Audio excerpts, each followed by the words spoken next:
Hello, you're listening to episode 2 of Tied Together, brought to you by Cohesus. My name's Kostov Bhattacharya and I'm the Chief Technology Officer. Before I dive into this episode, I wanted to ask a favor from our listeners. If you like listening to this podcast, please do rate us via your favorite podcast app, add us to your favorites, and share a link of the podcast to your friends.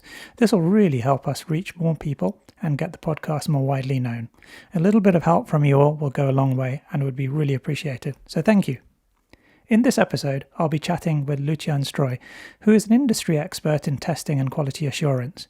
Lucian has been working with conversational interfaces such as voice assistants and chatbots for many years, and we dive into the details of what it takes to test such solutions and how it poses different challenges to other areas of software testing.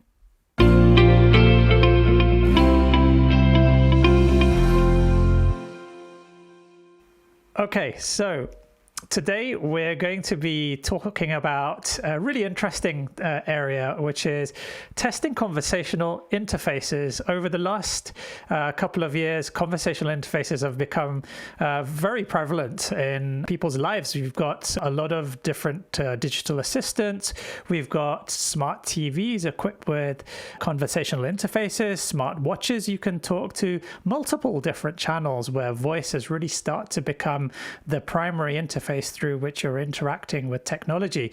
Now, of course, the whole notion of voice interfaces isn't really all that new. If you go back to 1968 and the famous movie Space Odyssey 2001 and 2010, we've got HAL, the computer that you could talk to very convincingly, and of course in Star Trek and Star Wars and many other science fiction movies, the whole notion of having a conversational interface with a computer that could chat to you in a natural way has been there in the historical context of science fiction. And today, of course, we are now starting to see the realization of some of those science fiction ideas in the things that we can buy now in the stores.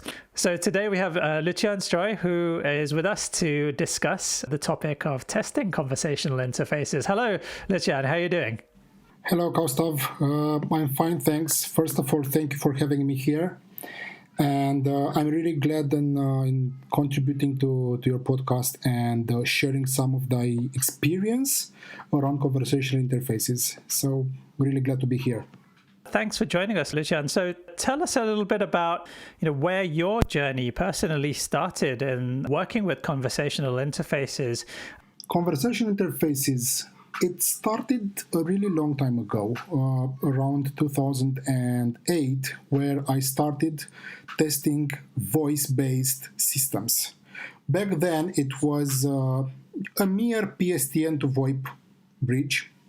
And there I started to learn more about how voice is digitized, how voice is sampled, how voice is going through pipelines and being used from, let's say, the analog world to the digital world.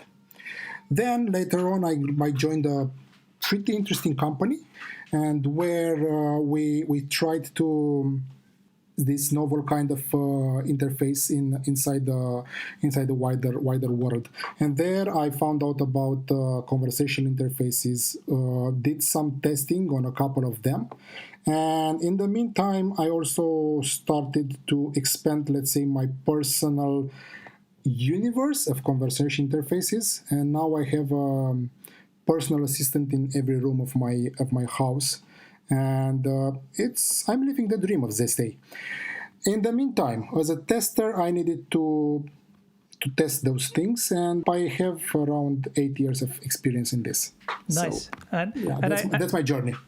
Conversational interfaces aren't just about voice, right? Yes, indeed. So conversational interfaces are not just about voice, and we interact with them mostly, if you believe it or not, in non-voice format.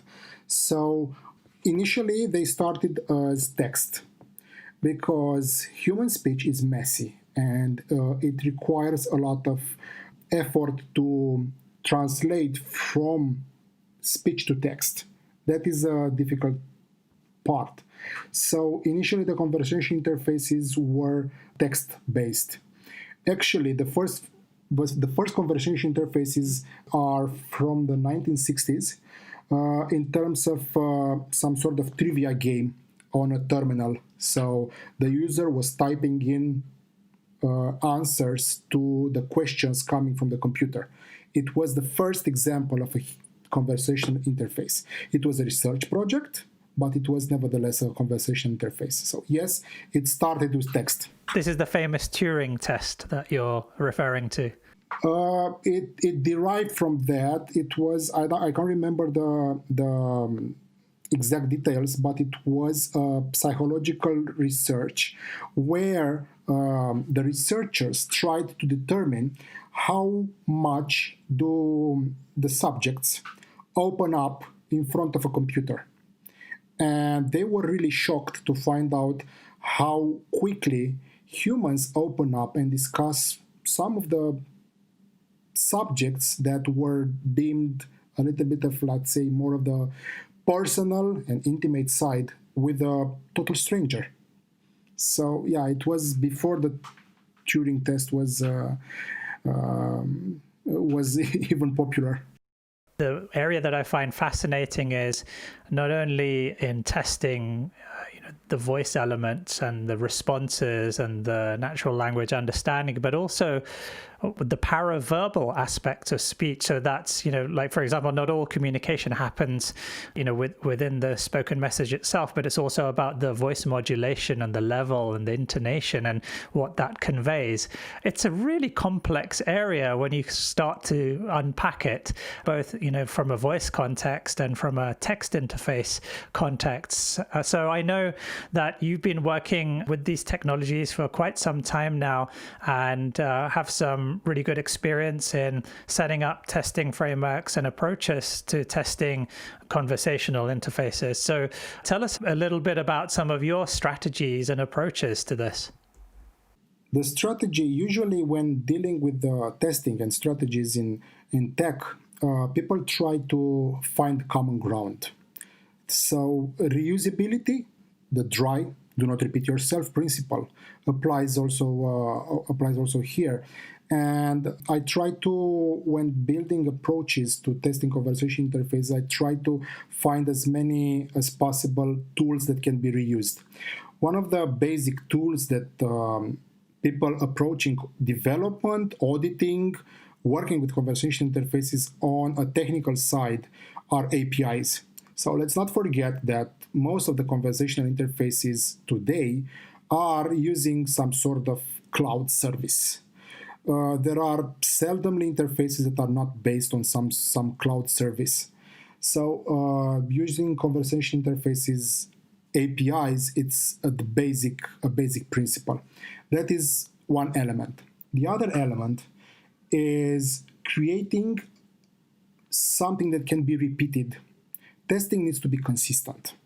And most of the times, conversational interfaces testing sessions, if they are done outside of the, let's say, programmatic approach where real voice is used as an input, it's very important to be consistent. And one aspect that I take into consideration is preparing samples and making sure that, at least in some degree, the input is consistent. Third is mapping. Because most of the conversational interfaces are decision trees encoded in some sort of form. So we have a conversational tree that needs to be modeled, and it's really important to model things and understand what is there. So to sum it up at this point, it's APIs, samples, and models of the interface to be tested. Then, as I said earlier, not focusing only on voice. When we deal with conversation interfaces based on text, one needs to take into account the UX part, user experience, UI part, how the things look like, and those are things also to be considered. Third, I mean, not third. I don't know how many, I lost count. It's the localization and culture specific aspect.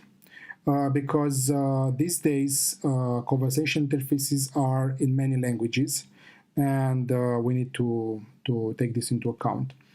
Also, another aspect to consider is language, because it's important in defining the experience.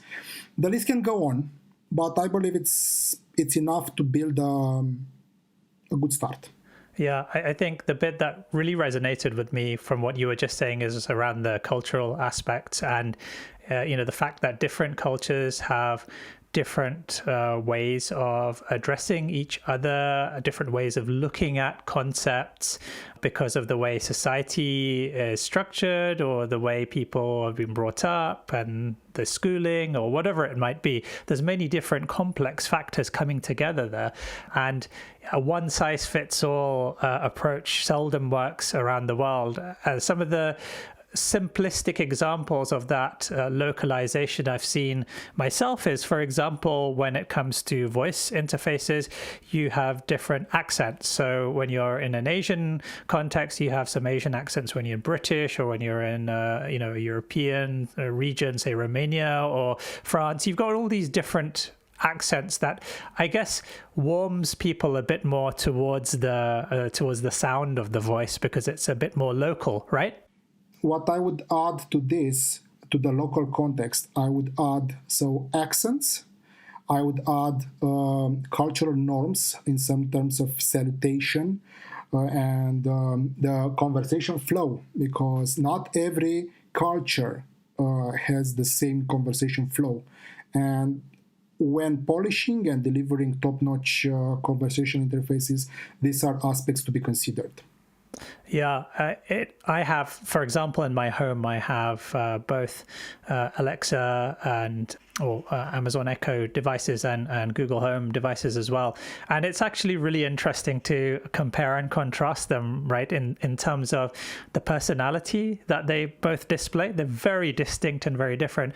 From a personal perspective, I find the Google Home device being a lot more regionally nuanced, so it will use idiosyncrasies and phrasing that's very much British, because that's the language I've got it set to. Whereas even though my Amazon Echo devices and the dots that I've got around the house have been set to UK English, the responses I get are somewhat generic and not necessarily nuanced to the way people locally would speak here in this country. So there's already quite a stark difference there. Yes, and we need to keep in mind some of the aspects that are behind. So many people compound and they mix in their mind the idea of conversation and interfaces and artificial intelligence. It's not always the case. What I found out related to your example is that even if Romania is not a supported language for any of the major players, I also find Google Home interface a little bit more human and a little more warm, while the Amazon Echo Alexa part is a little bit more on the I am a robot side. And this is explained to me a little bit by how Alexa is building their answers part. So to your point about cultural awareness, let's not forget that Alexa has the Alexa Answers service, where people from all over the world, regardless of their background, regardless of their culture, are fed questions that are put out of context, and people answer to them as briefly as possible. And this creates that lack of connection. Yeah, putting into context how things should sound like it's really important. I would also like to add that in terms of text, this is where many of the people believe that things are fixed. It's not like that. Using a good copywriter from a good background, and I have the privilege of working with some, can make a really, really big difference in how the conversation is taking place and how it is shaped, and being aware of the tone of voice, being aware of the audience. It's also something to consider. One of the projects I worked on was a project for a conversational interface aimed for kids with a goal of building the habit of brushing their teeth. It was for a brand of toothpaste. And if it wasn't properly calibrated for the audience, it would have been a major flop. The other interesting aspect which you've been involved with for quite a while now is when you've been building your own teams, is around being really mindful of the skills needed in the testing community or the individuals that you're working with to be able to test conversational interfaces with the right level of depth and using the right approaches. Tell us a little bit about skills that testers need to be effective at their job at testing conversational interfaces. Actually, it's not just for testing conversation interfaces. It's I would expand a little bit your question to tester skills that a tester should have in order to be successful as a tester. First of all, we need to define testing. Testing is the activity of exploring product, service, deliverable with the goal of finding information and formulating a perspective that is later on conveyed to the stakeholders to make a decision. So testing is about finding information, gathering it, modeling, and communicating it. Initially in the 1960s, people believed that testers should not have an opinion and they should just deliver information. But later on, the testing community evolved, and we now consider that building an opinion based on knowledge in the field, in the domain, is very much a good skill. So first of all, when I try to upskill and enhance the teams I'm working with, it's all about communication. It's all about information gathering. It's all about information modeling on the first place. Second is tools and techniques. Tools and techniques are things that can be learned. It's difficult to polish the soft skills. It's easier to learn a tool and apply it. Okay, so beside the communication part, exploration, it's really important as a skill of a tester. So being able to explore and keep track, focus the focus. So focus on one area, but do not spend too much time in that area, defocus. Then document, then be technical about it so that one is putting behind one tester the whole power of a tech ecosystem. This means mastering API testing, mastering testing tools that can enhance your testing capabilities, understanding user demographics, understanding platform limitations and platform specifics, and the list can go on. But those are the things I focus a lot on. And it sounds like, from what you were saying, that the whole practice of testing has dramatically evolved from a time where the majority of testers were following a script to now where actually it's as far removed from that as possible. In fact, having at least some level of understanding of coding and a deeper level of technical knowledge is of great benefit. I think API testing is a prime example of that. Without actually knowing how a particular language or framework actually works and how to program in that language will become quite challenging if you're actually testing at the API level. We need to make a clear distinction. There are multiple types of testing.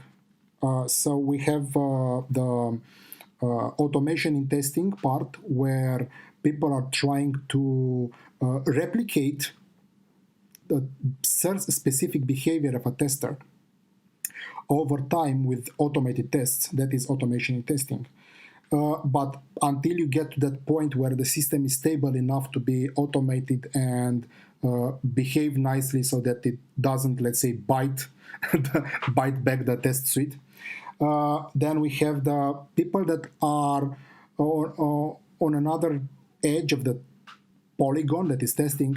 We have the people that are experts in a field, and even if they don't know a language, a programming language, a technology stack or something, they are experts in a field. So someone in the healthcare industry, that they know about healthcare deep down. Someone in the transportation and aviation industry, they know their field down to the root, and they can expose defects in a system that seldomly any automation tool can. I mean, never an automation tool can discover those defects, the logical ones, the logic defects.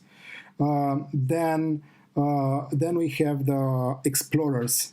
We've been talking about test automation. You mentioned some of the skills needed around testing APIs and so on. And there are now a number of emerging tools out there that are starting to come onto the market. A lot of them open source, some of them commercial. So you've got platforms like, I think, chatbottest.com and numerous others that are out there. What's your opinion, having been working with conversational interfaces now for a while? Are some of these test automation platforms useful, and do they add to the efficiency of test approaches for conversational interfaces, or is it still very much a bespoke and hands-on and manual process still?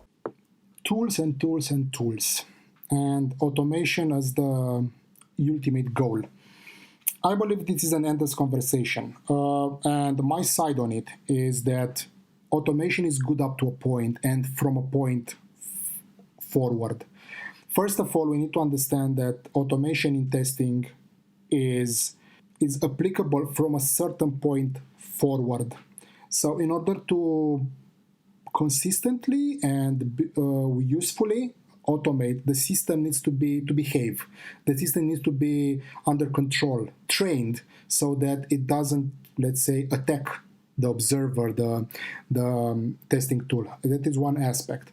The second aspect is that the tool itself is limited to the knowledge that is encoded inside the tool. Yes, an automation framework and an automation tool can be good for a set of checks that can be programmed and automated. But then you have things that are not easy to capture in automation.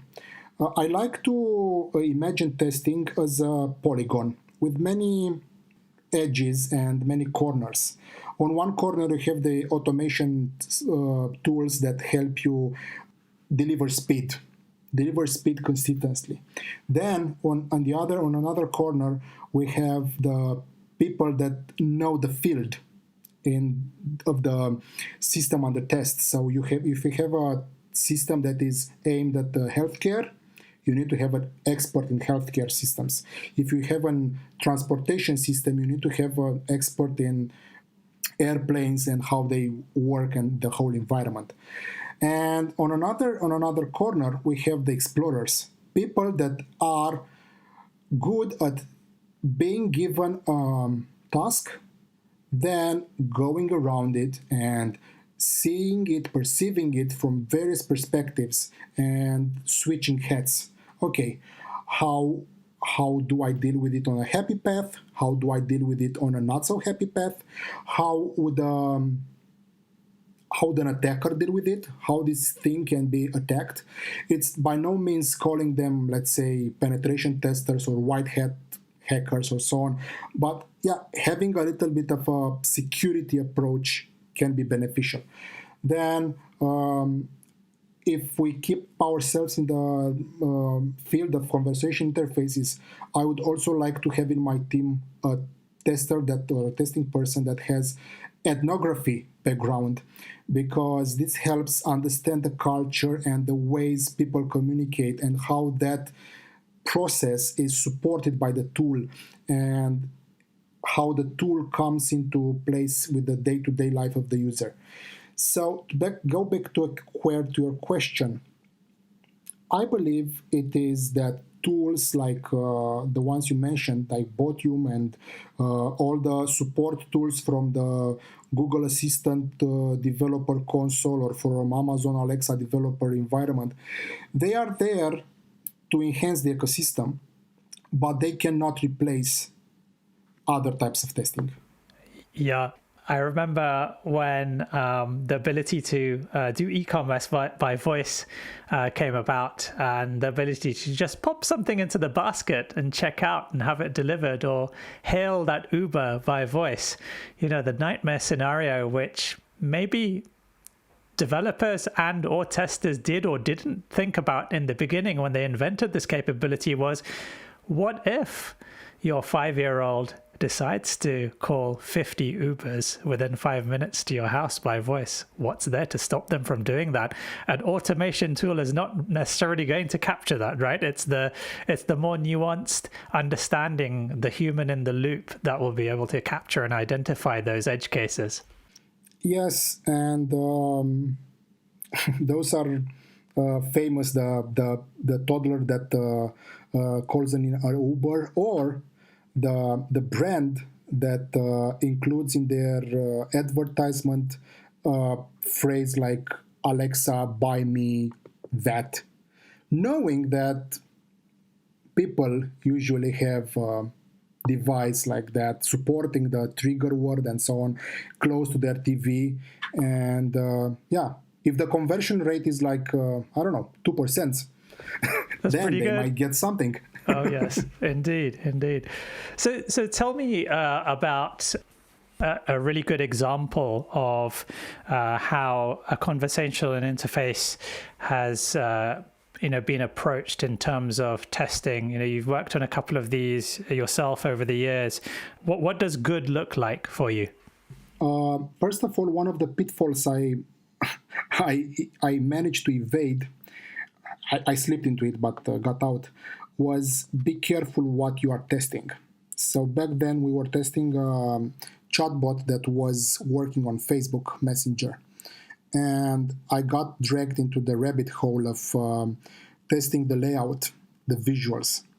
And after a couple of hours, luckily, I started questioning myself, what am I testing actually? Am I testing my product, or am I testing Facebook's interface for that? And the answer was yes, I was testing Facebook's interface. And I was bugging my developers with questions about why does this thing not look right, or why does it look like that, and so on. And I soon understood that in order to test something, you need to understand the platform's limitation. Okay? So, first of all, be aware of what you are testing.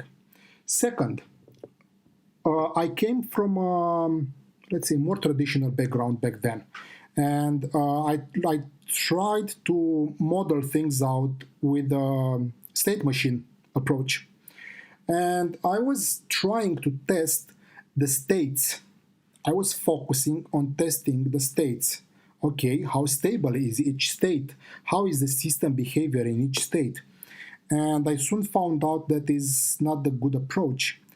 And in conversational interfaces and all systems that are based on AI, I found out that it's much more useful to focus on the transitions. So instead of running down a table of the states and, okay, how do I get to state 1, how do I get to state 2, and then test inside the state, when testing conversation interfaces, one needs to, if possible, list down the transitions, like you are listing in a graph, not the nodes, but the links between the nodes and the orientation of the link, which link goes towards each node, and test those. Make sure that the links are consistent, the transitions are consistent. Make sure that the transitions are clear enough. Make sure that human language ambiguities are handled correctly. because every system has a degree of uncertainty in it. And later on, it's usually it's not something that people test on. It's testing the failing scenario, the exit path. So it's inevitable. Every system is meant to fail, but chatbots, conversation interfaces are meant to fail faster. And having a graceful fail, having a graceful exit, it's of capital importance, importance to the experience overall. So be careful what you're testing. Focus on the transitions. Test for the ambiguities. Test for the consistency, and test for graceful exit. Then the nice to haves is it okay visually? Is it okay from a logical point of view? Those things should have been weeded out and filtered out well before that. So those are some of the aspects that I would focus on. So what does the future hold for conversational interfaces from the context of testing? What's your opinion about that? It was a big hype around conversation interfaces. I remember having a lot of technical directors, people that were in the field, really excited. Conversation interfaces will be the next hot water. Conversation interfaces will replace everything. We will not type a word and so on. And one thing that we learned fast is that conversation interfaces are not there to exist on their own. So first of all, the future, I believe, for conversation interfaces is as a companion app, as a companion agent towards a larger ecosystem of interaction within a desired area. So like companion apps. Also, multi-channel. People talk about channels. Multi-channel in my field, in my view, is being able to ingest user input in many ways. So a conversation interface that is really good is able to ideally seamlessly switch between text and voice and traditional input, so that the user is not left in any way with the option of living without having the needs met. And another aspect is, we started the Turing test discussion, feeling natural but not too natural. So being being too artificial is a failure, because people will revert to a keyboard stance where they expect the system to use a limited keywords set, and that is a failure. On the other hand, we have the system that is so perfect that people are scared of it. Think about the Google duplex, where people are scared about it calling their pizza store, is it a bot or not? So the sweet spot is somewhere in between, where the person is comfortable but not scared to interact with the system. I believe the future is bright, because AI is helping conversation interfaces become better at understanding people, understanding nuances, and doing that with as little computational power as possible. Initially, you needed a really solid connection to the internet and quite a significant amount of local processing power to have a conversation interface is hosted on a device. Nowadays, it can be done with a tenth of a power, and some of them also work offline. So the whole voice recognition and the whole logic is offline. So this is also what I find as a future trend is untethered not connected to internet voice interfaces where the intelligence for both the logic and the supporting voice interface resides on the same device and everything is happening locally. This will also help, let's say, society be more open about privacy and accepting that, that interface is not putting everything I talk outside, but keeping things locally. I believe the future will be good. If we get over this pandemic, it will be good. Well, that's a really fascinating insight, Lucian. Thank you so much for your opinions and your insights. Really appreciate it. And thanks for joining the podcast today. And that's all for today's episode. We'll be back next week. I'm Kostav Bhattacharya, and thanks for listening.